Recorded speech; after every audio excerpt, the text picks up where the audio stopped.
Abri os olhos, me espreguicei com sono e bocejei. Virei lentamente para o lado e então... minha cabeça começou a rodar. A cidade inteira estava diante dos meus olhos, porque eu estava deitada na beirada do telhado de um prédio alto. Como vim parar aqui? Não tive tempo de me levantar quando de repente alguém me empurrou pelas costas e eu voei para baixo. Uma semana atrás tudo parecia bem. Fui para a escola como sempre. Era amiga da Kate. Éramos inseparáveis desde a infância. Íamos juntas a todo lado. E à medida que envelhecemos, nossa amizade se tornou ainda mais forte. Kate nem namorava ninguém, pois ela sempre dizia que a amizade deveria vir em primeiro lugar.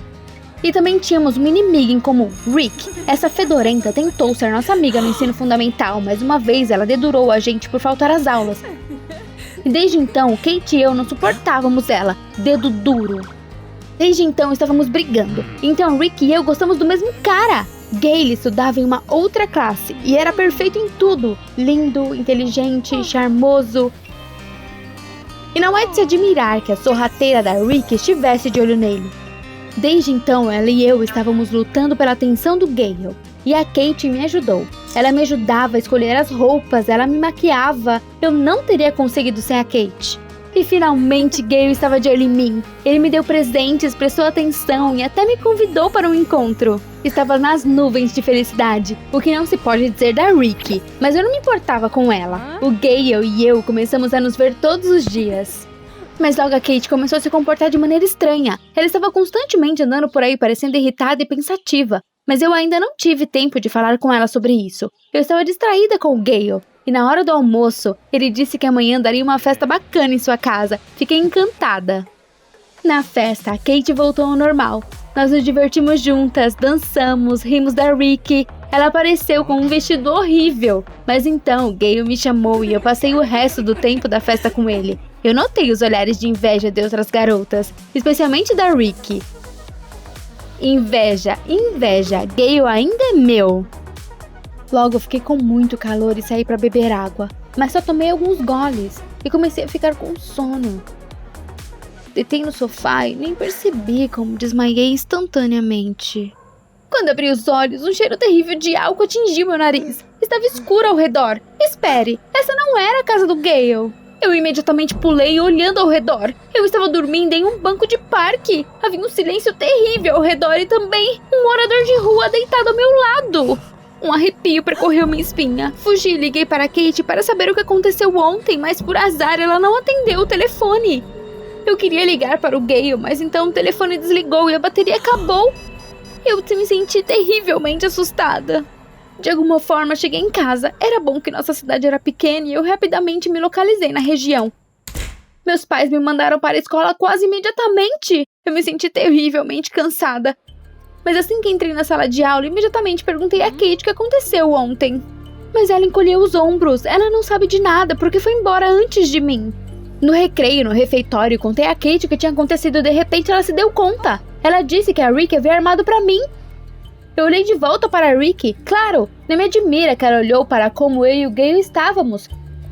Ficou com inveja e então ela decidiu me dar uma lição. A Kate se ofereceu para pacificar as coisas com a Rick. Eu concordei com ela e fui decidida a encontrar essa invejosa. Bloqueando seu caminho, eu disse ou ela parava ou teria problemas. A Rick estava piscando os olhos, bancando a idiota. Isso só me deixou ainda mais zangada. Mas então o sinal tocou, todos saíram do refeitório e eu rapidamente voltei para terminar meu suco. A sensação familiar de sonolência me preencheu novamente. Coloquei minha cabeça na mesa e fechei os olhos. Eu queria dormir. Dessa vez acordei com grunhidos. Havia vários porcos bem acima de mim. Eles estavam me farejando. Isso era um chiqueiro. Eu me levantei. Deus, o que estava acontecendo comigo? Eu estava ficando louca. Quando saí do chiqueiro, corri imediatamente para casa. Eu esperava que ninguém me notasse. E como eu explicaria minha aparência para os meus pais, toda suja, desarrumada? Mas no fim das contas, eles descobriram tudo sozinhos. Na página pública da nossa cidade, publicaram uma foto minha dormindo em um chiqueiro com um porco nos braços. Nos comentários, todos zombavam de mim. Me chamavam de lunática. Eu fui dominada pelo desespero, eu não era uma lunática. Depois daquela postagem, não quis ir para a escola, mas meus pais nem me ouviram. Eles me disseram estritamente para ir para o chuveiro imediatamente e em seguida para as aulas. Meus pais pensaram que eu fiquei bêbada com os amigos e foi por isso que acabei em um chiqueiro. Na escola, o pesadelo continuou. Todos os meus amigos riram de mim, me empurravam e me chamavam de porca. Fiquei tão magoada e ofendida. Era bom que a Kate estivesse lá. Ela não se afastou de mim como os outros, mas me apoiou. Fiquei muito grata a ela. Essa era uma verdadeira amizade. Então eu vi aquela Ricky fedorenta. Ela caminhou pelos corredores como se nada tivesse acontecido e descaradamente sorriu na minha cara. Ela não entendeu o que eu disse, não é? Vamos começar a agir. Empurramos a Ricky para o banheiro e a trancamos lá. Ela estava chorando e me pedindo para deixá-la sair. Mas eu nem dei ouvidos e apaguei a luz. Ela saberia as circunstâncias de estragar minha vida. Kate e eu tínhamos certeza de que agora o Gale se afastaria de mim. Kate me acalmou e disse que nada de terrível havia acontecido, mas ela sempre estaria lá para mim. Eu já estava em paz, mas de repente o Gale veio até mim no corredor e me abraçou. Ele sussurrou que não se importava com o que os outros diziam. Ele ainda gostava de mim. Suas palavras aqueceram meu peito. Eu chorei e enterrei meu nariz em seu ombro. Obrigada, Gale. Você é o melhor cara do mundo. Passamos o dia inteiro juntos. Então o Gale me chamou para sair. Eu concordei imediatamente. Já à noite, eu estava sentada no espelho me maquiando, quando de repente tudo rodou diante dos meus olhos. De novo não! Segurei a mesa, mas era tarde demais. Eu desmaiei. Quando abri meus olhos, minha cabeça estava girando. Descobri que estava na beirada do telhado de um prédio alto. Não tive tempo de me levantar, quando de repente alguém me empurrou pelas costas e eu voei para baixo. No último segundo, consegui agarrar a borda do telhado. Meu coração batia forte e minha garganta estava seca. Este era realmente o fim. Então eu vi a Kate parada perto de mim. Me salva! Mas ela abriu um sorriso terrível e de repente pisou em meus dedos com todas as suas forças. O que você está fazendo? A Kate retrucou que ela não iria me salvar. Afinal, essa história de sonambulismo foi armada por ela.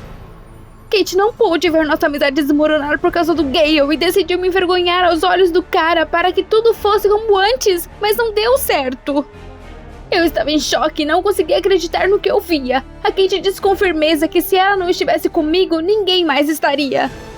Um nó subiu na minha garganta. Não, Kate, recupere o bom senso, nós somos amigas. Mas ela apenas pressionou meus dedos com mais força. Esse era o fim, agora eu definitivamente iria cair. Quando eu estava prestes a abrir meus dedos, alguém agarrou a Kate e a puxou. Eu ouvi o som de uma luta e tentei me segurar com o que restava das minhas forças. Então a Kate ficou em silêncio e alguém me agarrou e me puxou pelos braços. Me levantei e vi a Ricky na minha frente. A Kate estava deitada inconsciente atrás.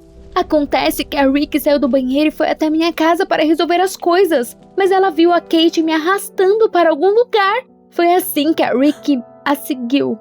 O fluxo de pensamentos fez minha cabeça girar novamente. A Ricky pegou meu braço e me puxou para fora do telhado. Logo a Kate foi presa. Eles condenaram ela a serviço comunitário e colocaram em prisão domiciliar. Continuei namorando Gale e estava feliz. Além disso, a Ricky se tornou uma amiga maravilhosa pra mim. E além disso, ela não tinha ciúmes de mim. A Ricky não era dedo duro. Descobri que a Kate organizou tudo e deliberadamente armou para a Ricky para não me compartilhar com ninguém. Era terrível. Mas graças a Kate, percebi que qualquer relacionamento, amizade ou amor não deve deixar enlouquecido. Você não deve construir seu mundo em torno de uma pessoa. Deve haver harmonia em todos os lugares, como eu tive com o Gale e a Ricky. Você gostou da história? Curta e se inscreva no nosso canal!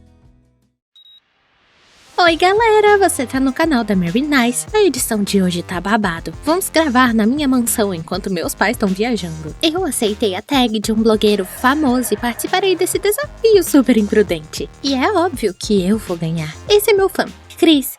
Diz quem é a melhor blogueira do mundo. Mary Nice! Agora irei colocar fogo na casa de nossos empregados e iremos descobrir quanto tempo demora pra queimar tudo. Uhul! Quer ver um incêndio? Por favor, deixa seu like. Cris, pode botar fogo. Eita, mamãe e papai chegaram. Acho que eu vou vazar. Eu podia ouvir a voz dos meus pais. Era como um sonho. Mamãe estava chorando e meu pai disse a ela: Ela está completamente maluca pelo canal. Está na hora de acabar com isso. Eu tenho uma ideia. Então eu perdi a consciência. Onde eu tô? O que tá acontecendo aqui? E por que cheira tão mal? De repente, uma menina descabelada correu na minha direção e me arrastou pra algum lugar. Eu disse, me largue, garota. Mas ela não parecia ouvir. Minha cabeça tava doendo tanto. Eu desconfio que eu bati em um poste quando eu tava correndo dos meus pais. E curiosamente, eles não estavam perto. Quando eu finalmente me esgueirei pra fora de seus braços idiotas, ela me afogou. Devia ser alguma espécie de culto secreto. Então só preciso oferecer dinheiro e eles vão me deixar em paz. De repente, uma mulher arrumada me perguntou por que eu ainda não estava trabalhando e me chamou de menina malvada.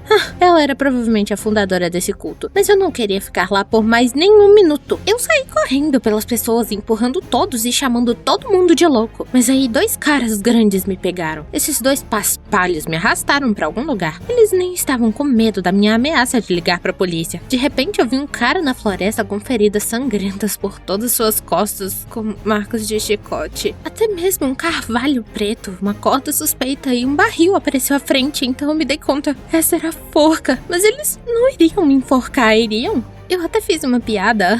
Vocês decidiram me empurrar no balanço? Mas a brincadeira não funcionou bem e foi quando eu percebi que era sério. Eu implorei a esses bastardos pra me deixarem ir porque eu ainda era muito jovem, não tinha 1 milhão de inscritos no YouTube. Eu não acho que seja um culto, mas um monte de maníacos canibais que o FBI não conhece. Eu fui colocada em um barril amarrada e então toda a minha vida passou diante dos meus olhos. Eu solucei como se fosse a última vez e lembrei dos meus pais. Eles iam sentir minha falta. Eu rezei tão alto e entalei com um catarro, gritando que eu tava vendo o sol e o céu pela última vez. E meu coração quase pulou pra fora do meu peito. Amor, podemos parar agora? Acho que fomos longe demais. Espera, acho que ainda não ensinou a ela. Você sabe que tenho tudo sob controle. De repente alguém se levantou e disse, senhora, um escravo custa 10 ouros. É caro, você pode demonstrar misericórdia? Ela checou o limite, tem um inchaço na testa, se machucou ontem no campo. Eu acho que é isso que tá acontecendo. Eu não sei quem foi e por que ela me chamou de escrava. Parece que eles não eram membros de uma facção, mas fãs de jogos de RPG e suas vestes eram apropriadas. Eu fui liberada e enviada a um arado de milho. Não, para uma plantação gigantesca. E fui juntada com uma garota louca com o nome de Germânica, que me arrastou para o campo de manhã. Onde eles conseguiram um campo desse? Eu acho que essa seja uma vila remota que você não consegue nem ir. Germânica estava pegando as espigas tão assustadoramente e eu percebi algumas marcas de pústulas nas mãos. Ela disse que foi da peste bubônica. Peste? Mas não disseram na escola que essa pandemia acabou 500 anos atrás. Então eu comecei a duvidar que fosse um culto. E se de alguma forma eu acabei voltando ao passado? Tudo parecia que era de um tempo antigo e a maneira de se comunicar era assim. E essa anfitriã estúpida usando uma peruca. Mas eu não tinha nenhuma força de analisar tudo. Eu queria comer loucamente. Então eu fui a uma macieira para ao menos satisfazer minha fome. Germânica gritou algo para mim como se fôssemos ter um problema. Ah, o mundo poderia esperar, eu precisava dar uma mordida. O almoço foi interrompido pelo pacificador que salvou minha vida. Acontece que ele era o gerente da propriedade chamado Avitos. Ao invés de me ajudar a pegar as maçãs mais maduras, ele começou a falar de alguma das minhas tarefas, um plano e uma punição pela excomunhão desautorizada. Mas veja, eu não vou falar com alguém que me avaliou em apenas 10 pedaços de ouro. Foi o que eu disse a ele. Nossa, garota, não mudou nada. Olha como ela se comunica com o gerente. Não se preocupe, eu pensei em algo. Claro, eu não concordei com o plano e fui colocada em uma masmorra. Eu imagino se essas pessoas conhecem os direitos humanos. Era tão frio na cela, mas em breve éramos 2 nela. Germânica não completou suas tarefas e ambas fomos privadas do almoço. Métodos bárbaros que realmente se estenderam ao longo de centenas de anos. Eu apenas não conseguia descobrir como eu parei no passado e nem como consertar isso. De repente o gerente Avitos apareceu e sorrateiramente me passou uma tigela de sopa. Que gentil. Aparentemente ele não queria que os 10 pedaços de ouro morresse de fome. Ele tinha que me alimentar. Germânica encarou meu ensopado daquela forma, mas eu não iria dividir. Todos sobrevivem da melhor forma que podem. Seleção natural, sabe? Dia após dia eu fui levada ao campo, forçada a pisar em uvas, carregar água Se eu recusasse, eles ameaçavam me bater ou me dar de comida para os cachorros. E quase todas as noites eu dormi na masmorra. Havia mais e mais trabalhos, fomos explorados sem misericórdia. De repente eu vi um Apple Watch no pulso de um escravo. A princípio eu fiquei sem fala e então corri para ele, gritando: "Pare aí, cara! Eu não notei quando eu bati em um tonel de uvas."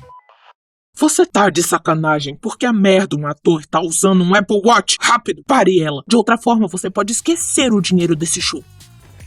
Em resumo, eu fui literalmente derrubada como nas melhores partidas de rugby. E claro, eu fui uma idiota porque era apenas um trapo na mão do escravo. Um trapo e não um Apple Watch. Porque eu realmente vim pro passado e eu vou morrer aqui. Os seguranças foram investigar quem derrubou o tonel e claro, eu menti. Eu acusei Germânica. Ela derrubou o tonel, eu não tive nada a ver com isso. E eu aproveitei especialmente o pôr do sol naquela noite.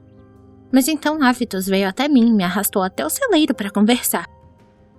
Ele começou a me dizer que colegas de trabalho não deveriam caluniar uns aos outros. Eu contestei, era fácil para ele falar, ele era livre. Tudo que eu fiz foi lavar minhas mãos até sangrar e congelar minha bunda na masmorra. E então, o que estava acontecendo no ao vivo no YouTube? As visualizações estão crescendo? Apesar de tudo, ela queria tanto isso. Claro que sim, ela é uma estrela. O sermão foi abruptamente interrompido pelo cheiro de queimado. Então, vimos que o celeiro de grãos estava em chamas, assim como a casa dos meus empregados, encharcada em gasolina. Terminou que o filho do dono ficou bêbado e decidiu colocar fogo em 1 ano de suprimento de trigo. Que idiota! Então, o babaca jogou tudo pra mim. Como se eu fosse a imbecil que colocou fogo em todo um celeiro de grãos sem motivo algum. Eu soube naquele momento que eu seria enforcada, certeza. Eu fui jogada nas masmorras onde a pobre da Germânica estava definhando. Ela estava coberta de machucados. Demônios! Mas eu também não me comportei melhor do que eles, né? Uma pessoa foi acusada injustamente e violência física foi cometida. E tudo por minha causa. Avitus, pela bondade em seu coração, veio me alimentar de novo. Aí eu alimentei Germânica, implorando por perdão. Nesse estado, Germânica não poderia fazer o trabalho. Eu estava preocupada que eles a enforcassem naquele carvalho. De manhã, criei coragem e pedi à anfitriã que me deixasse trabalhar por 2. E me disseram para podar todas as ovelhas antes do sol se pôr. Eu tava com medo do volume de trabalho, mas não havia nada que eu pudesse fazer. Eu tinha que trabalhar. Uma a uma as ovelhas foram tosqueadas pelas minhas mãos. Fiquei surpresa com minha própria habilidade e não mantive a noção do tempo. Ao pôr do sol, fiquei sozinha com as últimas ovelhas. Agora eu só podia esperar a misericórdia da anfitriã. Não foi me dado misericórdia e fui capturada pelos atendentes. Mas por algum motivo eles me levaram para além da masmorra. Por ordem do dono, eu fui condenada a 30 golpes nas costas com um chicote enorme. Mas eu decidi que ia parar de incomodar todos com as minhas lágrimas. Eu ia só ficar lá e nem ia gritar. O chicote balançou atrás de mim e eu apertei os olhos fechados e ouvi um golpe no chão. Eu abri meus olhos e vi minha mãe e meu pai correndo em minha direção. Quê? Sério? Foi uma farsa? Eu não tava acreditando no que eu tava vendo. Todo o time veio até mim e me contaram tudo. Germânica não morreu pelas surras nas masmorras e o dono era uma mulher muito legal. E o Avitus... ele era um besouro traidor. E eu mandei ele pro inferno. Tive uma experiência indescritível. Afinal, eu realmente acreditei que eu tava no passado. Acontece que todo esse tempo... foi uma transmissão ao vivo no YouTube e obteve milhões de visualizações. No caminho para casa, eu não consegui me acalmar e engoli as lágrimas. Beijei meus pais e continuei chocada que esse show foi arranjado por eles. Eu continuei perguntando aos meus pais: você me viu pisar em uvas, colher milho e podar ovelhas? Nós rimos tanto. Ai, foi muito engraçado, de verdade. E então, Avitus, cujo nome real é Alex, me enviou uma mensagem de texto. Eu talvez seja um bastardo, mas você não é nem um pouco melhor. Jantar? Eu preciso admitir, me acostumei a ele me dar comida, então por que não?